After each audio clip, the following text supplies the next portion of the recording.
7 দিন ধরে নিখোঁজ কাশীপুরের এক যুবক। সন্তানের সন্ধানে উৎকণ্ঠায় পরিবার। শিলচর শহরতলি কাশীপুর প্রথম খণ্ড এলাকা থেকে নিখোঁজ আজাদ হোসেন বড়ভূঁইয়া নামের এক যুবক। গত শুক্রবার সকাল 9টা থেকে তিনি নিখোঁজ হন। আজাদ হোসেন দীর্ঘ 7 দিন পার হলেও এখন পর্যন্ত তার কোনো খোঁজ মেলেনি, যার ফলে শোকাহত উৎকণ্ঠায় দিন কাটাচ্ছেন পরিবার পরিজন। নিখোঁজ আজাদ হোসেন কাছাড় জেলার কাশীপুর প্রথম খণ্ডের বাসিন্দা। নিখোঁজ হওয়ার ঘটনায় রংপুর আউটপোস্টে সাধারণ ডায়েরি দিয়েছেন। নিখোঁজ আজাদের বাবা হাজি লতিফউদ্দিন জানান, সেদিন সকালে বাড়ির পাশ থেকে কাউকে কিছু না বলে নিখোঁজ হয়ে যায়।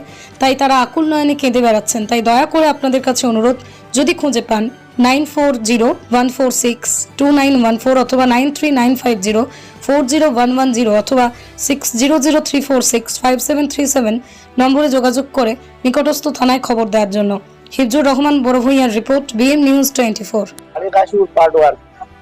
আমার হুয়া আজাদ হোসেন শুক্রবারে সকাল 9টার সময় গতই বাড়াইয়া গিয়া অটো এখানে উঠতেছে। অটো তো গিয়া সিজারের দিকে গেছে। ওদিন থেকে এখন পর্যন্ত আবার তো কইয়া ভাইয়া 6 দিন ভাইয়া তা করতে আমরা ভালো লোকার আছে ভালো করি আমাদের খবর অসব ভালো দোকানে যাওয়ার তারিখ লাগানো হবে আর দাঙ্গা তো এদের আগে দেওয়া আছে না তার লোক ভালো নাই বাড়ি করে আমরা সবাই চিন্তা করে তোমার এখন টাকা যেন তাকে সাজা দুসেন যেন তাকে পাইতাইও তো শেষই দিয়ে 10,000 যদি খেয়ে খুঁজো কেন পাই আমরা তো হলো নম্বর দিব, আমরা হলো নম্বরে যোগাযোগ করবা এবং মধ্যবাবু টাকা জানাইবা, টাকা